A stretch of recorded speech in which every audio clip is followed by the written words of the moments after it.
Welcome to the podcast, Amazing Tales from Off and On Connecticut's Beaten Path. And I'm your host, Mike Allen. P.T. Barnum, his memory, his legacy, and keeping his spirit alive. Now, if Barnum was from your hometown, how do you think you would honor his bigger-than-life figure? Well, for the past 75 years, the city of Bridgeport's been keeping that flame alive around Barnum's memory by staging the incredible Barnum Festival.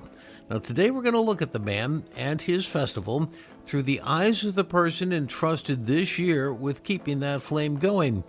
Greg Gannett earned the position of ringmaster for the festival, meaning that he exemplifies the qualities of P.T. Barnum himself, particularly in this case with his charitable generosity. Barnum, of course, was amazing, and Gannett is larger than life in his own way in the field of charities. You're going to hear all about that, and he'll be along in just a moment. This week's trivia question: this person was one of the most notorious bootleggers in Connecticut during Prohibition, and she was a female. Who was she? Stick around after the main program for the answer, because then you're going to know the topic for next week's show.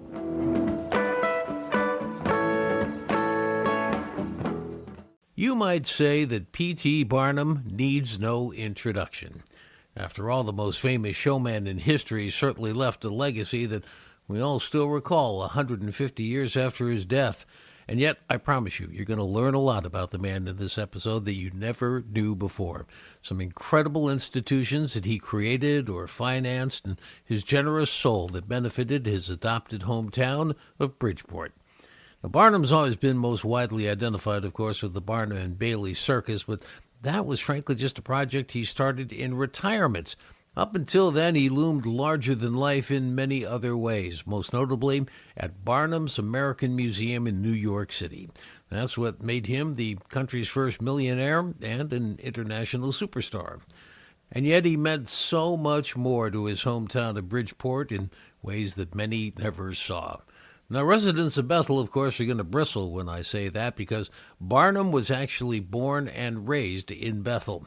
But he left that town to go and make his fortune.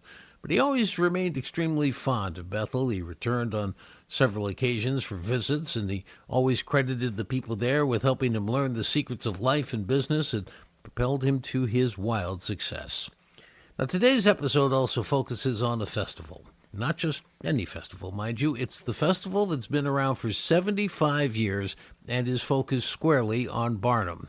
Now, you might be surprised to learn that the Barnum Festival originally was started to turn around the mood of a disparaging public by celebrating a man who, of course, spent his life making others laugh and be happy. This is a man who not only molded the city of Bridgeport into what it is today, but along the way he staged many events and projects to help its people. One great example, which people still talk about, involves the Stratford Avenue Bridge. It was rebuilt back in the 1880s using iron, and people were fearful that it couldn't support the weight that would pass over it. Barnum wintered his circus animals in Bridgeport, and so he got a dozen elephants and paraded them across the bridge to demonstrate it was perfectly safe as thousands looked on. And that's just the type of guy he was. In fact, he had done the same thing with elephants and camels on New York's Brooklyn Bridge, also to prove its sturdiness to a skeptical public. Well, being selected as the ringmaster for the Barnum Festival is no small thing. It's an honor that places you among the city's major benefactors, a role model type who gives as much as they get. And that description certainly applies to the man selected to be the 2025 ringmaster, Greg Gannett. Greg is a talented contractor, to be sure. He's developed a very successful business over the past several decades, but he's much more than that. He's got a devotion to helping others and his community in multiple ways, and you're going to hear all about that. In fact, it's been a central part of Gannett's life. In many ways, he emulates the best of P.T. Barnum himself. Greg, I want to tell you I'm very excited about this. I am such a P.T. Barnum fan. And, I've covered P.T. Barnum from two perspectives. Number one, from Bethel, where they claim him as their own because he was born there and raised there. But then he went out and he made his fame and fortune, and for that he lived in Bridgeport. And when you look at the legacy and the things he contributed to Bridgeport, it's hard to say anything other than Bridgeport was, in fact, his home. And when you look at this, I mean, you're now, the ringmaster for the Barnum Festival for 2025, which is, that's right at the pinnacle of P.T. Barnum remembrance at this point in time. When you look at Bridgeport, you think P.T. Barnum and you think of all the things he contributed. What are some of the standout items for you? He brought so much to the city. He was the mayor in 1875. He had a museum. He was one of the starting founders of Bridgeport Hospital. He founded the Long Island Ferry. He founded local newspapers. He was an abolitionist. He was a public figure. He created Seaside Park, where his home originated. He just really touched the city. When you're out and about in Bridgeport, you can really see his influence. The biggest item left from his influence is the Barnum Museum, which screams P.T. Barnum. And of course, he's the crown jewel of Seaside Park with his 15, 20-foot statue of him, which stands proud. It's interesting that you put it that way, his influence, because that's exactly right. When you drive around and you say, oh, there's Mountain View Cemetery. Oh, there's Seaside Park. Oh, there's even East Bridgeport. None of these things existed until he got there and put his stamp on it. So that's a real good way to put it. The argument about P.T. Barnum, about nobody can ever take away from him that he was the greatest marketer and genius marketer of that time. Some people will say, oh, but he took advantage of disabled people to make a buck, and he shouldn't have done that. And other people will point out that those people were paid extremely well and would not have had a very good life or an easy life without the kind of payment that P.T. Barnum made. Where do you come down on all that in terms of his legacy? Are we looking back in 2024 lenses at something that occurred, in the 19th century? It seems to still be positive in the eyes of local people. He did create a lot of income for people that would not have had opportunity. He died in the late 1800s, right? And it was probably 50, 60 years later that they decided to even have a Barnum Festival. Why the delay?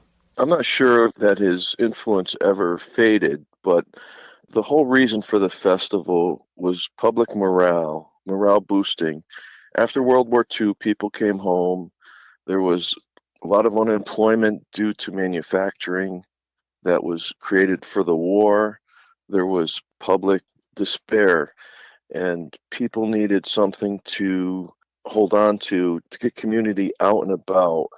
Herman Steinkraus, he was the president of Bridgeport Brass. He brought a bunch of community leaders together and created an event to just revive the history of P.T. Barnum, but in the name of bringing people out and getting them back to function as a normal society, which was a great influence on so many people's lives.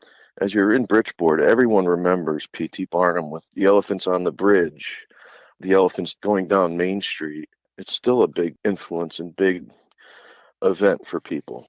When I look around the state of Connecticut and I try to find something that's similar in terms of a festival that honors a person, I don't find that. I find festivals that will honor food, like a lobster festival, or, parades will have a grand marshal honoring somebody. But to actually have a festival that rallies around a single person, are you aware of any other in the state of Connecticut? I am not. I mean, they do Christopher Columbus, but that's a more of an Italian themed event. But he's really the man. He was the ultimate showman, and it's a good person to mimic. Now, neither you nor I guess thankfully, were around in 1949 for the kickoff event of this when they held the first Barnum Festival 75 years ago. But as a youngster, you grew up there and you went to this. Tell me about this. What is the impact on a youngster when you go to the Barnum Festival? So the festival is many, many events, but some of the highlights are there's the Wingding Parade for the kids at Beardsley Zoo, which P.T. Barnum was part of founding. There's the Great Street Parade, which is still one of the biggest parades in the state, but back in the day, it was amazingly large. And It was larger than life, and the effort that went into that parade, I can remember we never missed a parade. My uncle would go out at 5 o'clock in the morning and find a spot for the family. It was a big event. Everyone had family picnics around it. They would bring the circus to town. They would bring a carnival to town. They would bring the Champions on Parade, which was the drum corps. They would have the Bridgeport Symphony playing for the fireworks. The fireworks were the biggest you've ever seen. We're trying to keep the tradition of those major events alive and keep the community aware of it. The biggest challenges of the festival is evolving into the times that we're in. Everyone is on the internet, everyone is on their phone, everyone lives in a virtual world where we're trying to get them out into a public community event. We're trying to reinvent the wheel to bring people back to a time where we hold so sacred in our childhood.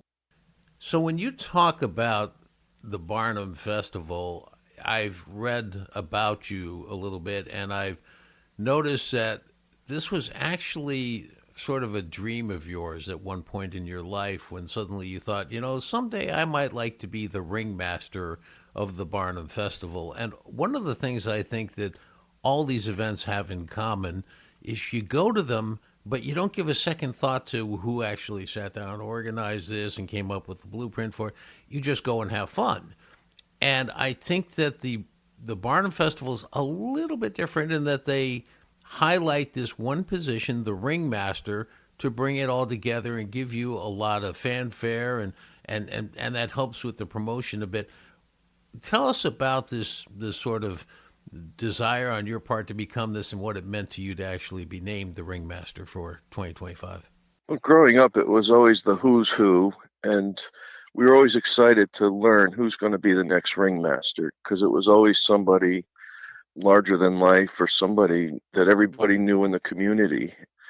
I made a joke with a friend about 35 years ago saying, I just started my business and I said, I hope I'm successful enough someday to be a ringmaster.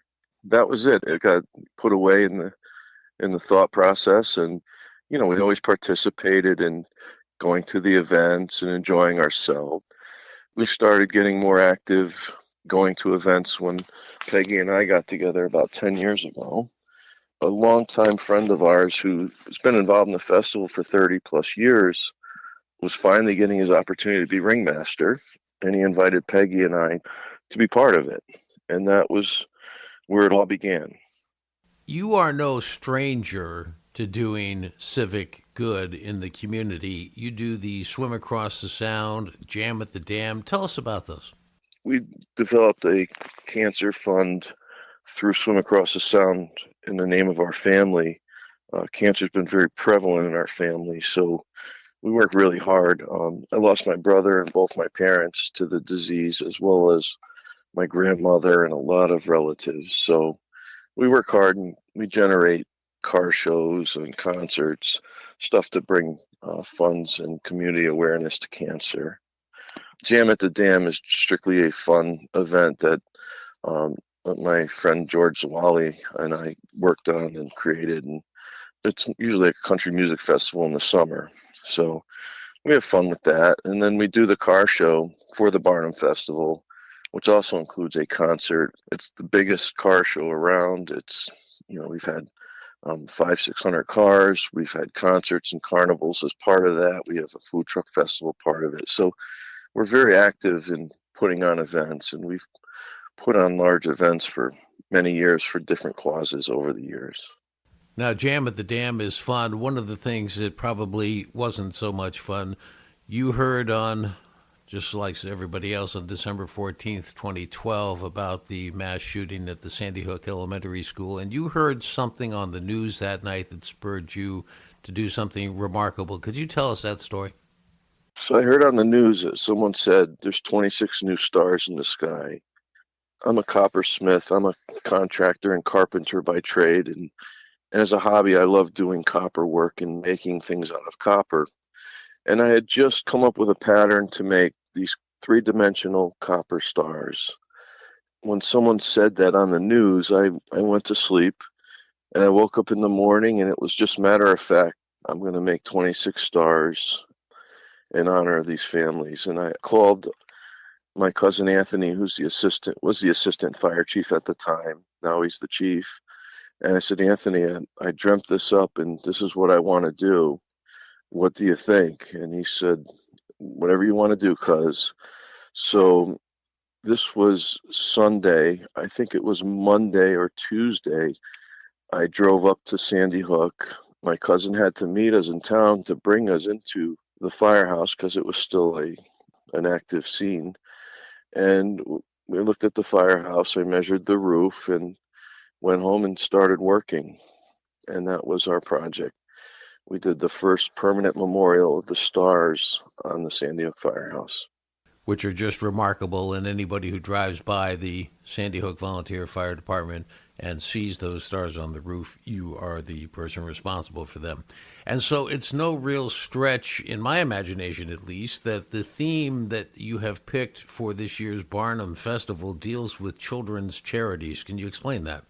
I've been a Shriner for most of my adult life. My father was a Shriner, and we do a lot with the Children's Hospital and raising money for the burn units and the children's prosthetics, and just basically working with children charities. And we also do a lot with Stratford PAL and Bridgeport PAL, which is the police athletic league. So it just was fitting that if I'm going to theme my year with something, my wife and I decided that children's charities was really our priority.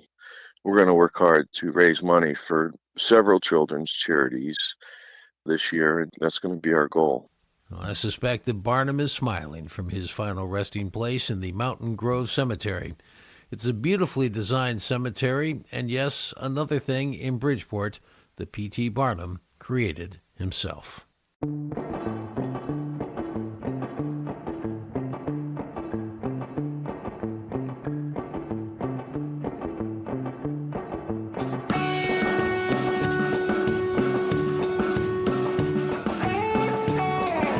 Well, that wraps up this episode of Amazing Tales from Off and On Connecticut's Beaten Path. I want to thank our guest for today's program, Greg Gannett, ringmaster for the 2025 edition of the massive Barnum Festival in Bridgeport. The answer to this week's trivia question, the question was, this person was one of the most notorious bootleggers in Connecticut during Prohibition, and she was a female. Who was she? The answer, Nellie Green of East Haven.